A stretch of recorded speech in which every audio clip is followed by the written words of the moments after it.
बिस्मिल्लाहिर्रहमानिर्रहीम। अस्सलाम वालेकुम, वेलकम टू माय चैनल। आपसे रिक्वेस्ट है कि मेरे चैनल को सब्सक्राइब कर दें।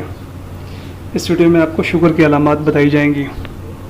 पहली अलामत उलझन महसूस होना, दूसरी अलामत बेचैनी का एहसास होना, तीसरी अलामत सर में दर्द होना, चौथी अलामत चक्कर आना,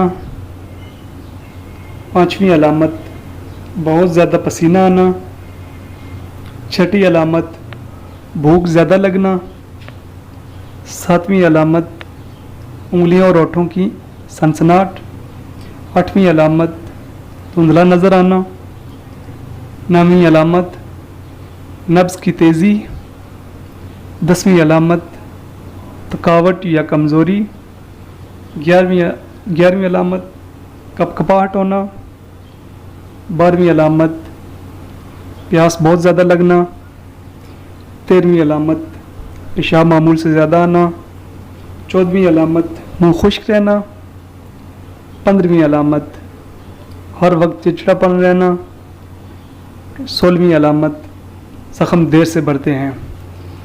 अगर आपको वीडियो अच्छी लगे तो वीडियो को लाइक और चैनल को सब्सक्राइब कर दें।